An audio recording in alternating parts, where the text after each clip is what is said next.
Again, my name is Sandy Stoneman. I'm with Virginia Cooperative Extension. I'm actually a food safety extension agent for the Southwest District of Virginia. And I decided today that I would base my presentation on the FDA's best practices for reopening retail food establishments. Instead of specifically targeting ServSafe, and the reason being is that the National Restaurant Association, who creates the ServSafe curriculum, both the food handler training and the certified food protection manager training, has done a great thing, and they are offering their online food handler course for free. And I'll give you more information about that at the end of this presentation. But I just thought, instead of me trying to go through that in a very brief time period, because normally that takes about 2 hours, I figured I would just go through this best practices information, and then that way employers can have their employees fully trained for free online through the ServSafe training. And I'll give you the links to that here in just a little bit. So some of the things that the FDA, before reopening, the FDA suggests that, you know, as far as operations go, and I think Steve Turner mentioned this, you know, post your signs that informs everybody, on not only your employees but your guests, on how to stop the spread of COVID-19. You want to check before you open. I mean, I know some establishments may have been closed, and then some may have been only open for to-go orders, but you wanted to go through and check all of your equipment, make sure everything's in good working order before you open. You want to make sure that everything is stocked, clean, ready to go, and check to make sure that you haven't had any problems with pests while maybe perhaps you've been closed or partially closed during this last several months. You want to check your, make sure you have good ventilation in your facility, you know, that all of that is working well. If at all possible, the FDA suggests trying to create additional circulation. So that might be making sure, if you have screens on your windows or doors, keeping those open, you know, so that you can get increased airflow through the operation. Excuse me. Also, you want to consider anything that normally would have been a high touch type situation, where maybe where condiments are left on tables. Excuse me, I think the allergies are getting me. That, you know, anything that might be used a lot, like salt shakers, pepper shakers, maybe consider going to individual servings, like, you know, issuing those condiments to your customers, you know, in a ramekin or little salt and pepper packets instead of reusing and anything. And then also, I think Stephen Turner said that in the new guidance, which I haven't seen, but if I may be wrong, but I think what he mentioned was that we're supposed to use disposable menus that are thrown away after each customer, instead of trying to wipe those down and clean them. You want to make sure that your water supply, because I know some places are on a municipal water supply, so that testing is done for you. But if you're on a well or your own potable water supply, make sure you know, if you've been closed, you want to make sure that you have that tested and you have good potable water in the facility. You want to make sure that you take time to clean your ice machine and ice bin if that's, you know, the facility's been closed and that hasn't been in use on a regular basis in the last couple of months. We do want to make sure that we're implementing some additional cleaning, disinfection, and sanitizing procedures when we're reopening.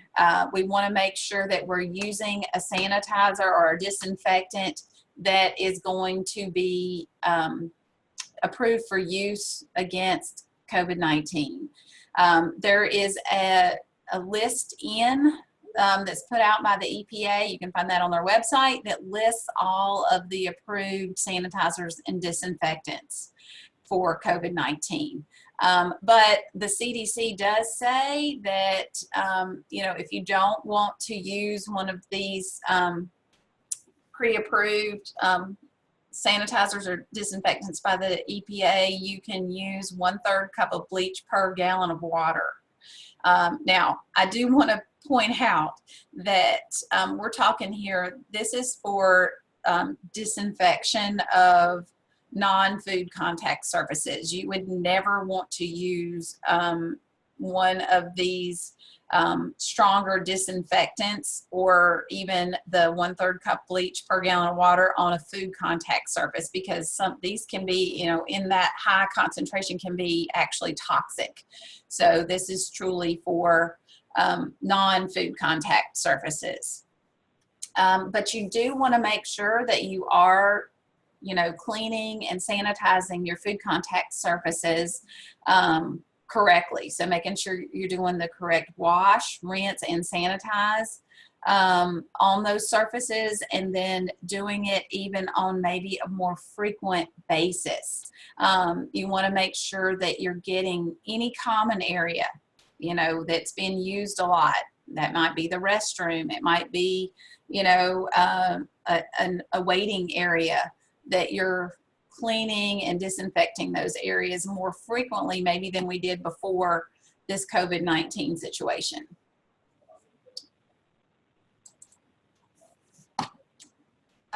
Again, this is we had some guidance on this from VDH, in that, those high touch areas, things like the credit card machines and checkout counters, that those really are supposed to be cleaned and disinfected between each customer. But think too about anything that your customers might be touching, so that you can have those cleaned and disinfected on a regular basis. I think every hour is definitely a good procedure to follow. If you may be switching to single-use plates, cups, silverware, that kind of thing. If it might just may be easier during this time period, but if you're going to do that, you want to make sure that you have a sufficient stock. You want to make sure too that your employees, that they're handling any kind of reusable food service equipment with clean hands, and then gloves. And you want to make sure that employees make sure that they wash their hands and remove their gloves after directly handling any kind of used food service items, if you're going to use reusable. You want to make sure too that you take time to train your staff on the new procedures that you're going to make sure that they're following. Maybe create a new checklist that is, it's going to be different than what they maybe had used prior to this whole situation. So, create a checklist that they can follow to make sure that they understand, who, when, how, and making sure that they really do understand that they're going above and beyond the procedures that they used to do. You want to make sure that they understand exactly how often they need to be disinfecting these non-food contact surfaces, and making sure that you have the proper cleaners and disinfectants on hand, have a supply big enough to handle the demand that you're going to have when you get ready to reopen. We want to still make sure we're following some proper food safety protocols. We want to make sure that we have proper cold holding and hot holding equipment that's working correctly. We want to make sure that we have the thermometers available and that they're calibrated and accurate so that we can check to make sure all of our equipment is working correctly and that our foods are being held at the proper temperatures. And you want to make sure too that any of your cold holding or hot holding equipment is protected from potential contamination. You want to make sure you're using the FIFO method, you know, making sure that you're rotating your product on the proper rotation method, you know, using your oldest product first and that it's not expired. But you want to also make sure that any food that has been left in the facility is checked to make sure you haven't had any problems with pests, that there's been no spoilage, and getting rid of anything that is expired. Make sure that you're still, you know, storing your product correctly to prevent cross-contamination, especially, you know, making sure you have a separate area for the additional chemicals that you may be needing to supply in the facility. For washing and sanitizing your equipment at your 3-compartment sink, you want to make sure that you've got the proper water temperature that you're going to need, that you've got your sanitizer test strips that you're going to need to check the concentration of your sanitizer that you're using on this food contact equipment. And then hand washing. This is one of the things that has changed as far as the requirements go. Normally, when we talk about teaching hand washing for food preparation, we said that the scrubbing step was 10 to 15 seconds for scrubbing your hands after applying soap and water to your hands. Now they're saying to effectively remove the COVID-19 virus, you really need to be scrubbing with that soap on your hands for at least 20 seconds in order to effectively remove the virus. So that's something that, I mean, a lot of people do not spend the proper time on hand washing, and that's something that we really need to emphasize to our employees, that they need to be following proper hand washing protocol, not only when to wash their hands, but re-emphasize how to wash their hands, and that now the scrubbing part of that hand washing is increased to 20 seconds. Of course, we want to always make sure it is easy for our staff to wash our hands. We need to make sure those hand washing sinks are always stocked, you know, with soap, paper towels, trash bins to throw away your paper towels, signage so that staff are fully aware of how to wash their hands. That you also want to make sure that they understand that they should only be washing those hands at the hand wash sink, not any other sink that would be used for food preparation. We don't want to take the risk of washing any of those germs down or get on a sink where we might be doing food preparation. This is something that was not necessarily, was not required previously. We did not have to provide hand sanitizer for our customers or our employees. Now what we're saying is that we really should be having hand sanitizer available to both employees and customers. It needs to be a minimum of 60% alcohol. So 60 to 90% alcohol is what they're saying. And employees need to realize that the hand sanitizer is not something that we put on in place of hand washing. You hand wash first, then apply the hand sanitizer. What happens in food service operations, a lot of times we're handling things that maybe have a lot of fats, oils, grease, you know, and those things get on your hands. And if you don't wash your hands first, and you apply hand sanitizer with that grime and buildup on your hands, the hand sanitizer actually binds with those fats, oils, and grease and dirt on your hands, and then doesn't have a chance to actually kill any of the bacteria or germs that are on your hands. So you want to make sure that you're cleaning your hands first, then applying the hand sanitizer.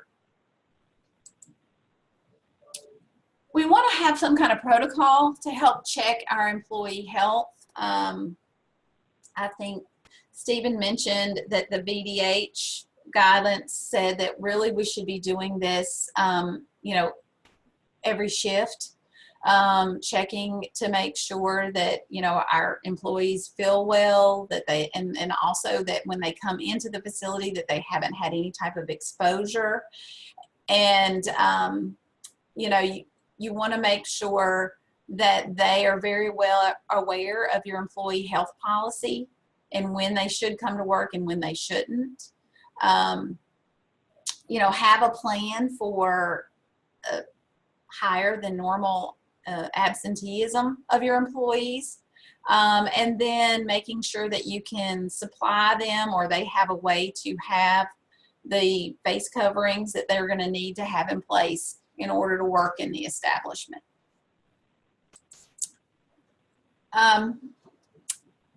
Social distancing, I think Stephen again addressed this in his guidance, in that we still need to make sure that we minimize the person-to-person contact that we have. We need at least a 6-foot distance between workers and customers. You know, we're not allowed to have the, you know, self-service or bar type areas open at this point in phase 1. Even think about the kitchens, break rooms, that kind of thing for your employees. You want to make sure that you can maintain that social distancing of 6 feet.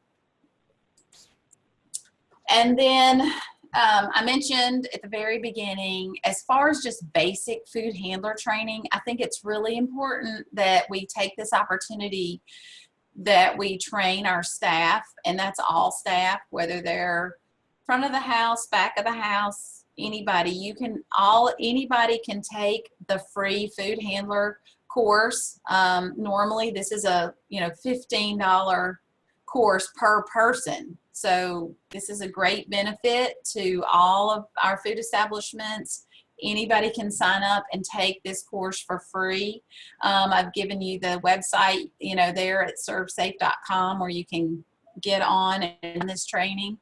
In addition to the food handler training, the National Restaurant Association ServeSafe has created 2 additional videos that are about like less than 10 minutes apiece on safe takeout procedures, and then also safe delivery procedures for the COVID-19 food service operations. The other thing I really want to encourage establishments to do is that once you have done this training and your staff has completed it, make sure you document it. Get a copy of the certificate, you know, or, you know, document any in-person training that you do, because as far as just it shows that your facility is taking and doing the due diligence that it needs to make sure that it can serve their customers safely. The other thing that I wanted to mention that I thought was a wonderful benefit is that ServeSafe is also offering free career development training. So like restaurant management type training, hospitality training. And these are really, really good courses that teach some good principles that are not necessarily always, that they do focus on food safety, but then also they're teaching a lot of other things as far as food service operations go. So it's a great opportunity for staff, if they're interested in pursuing and moving up in their careers in the food service industry, to take this training for free. So I would really encourage you, and it's the same location where it says servesafe.com, the free courses. And again, that's through May 31st. I think that is all that I have for now, but again, at the end of the discussions today, I'll be happy to take any questions. Thank you.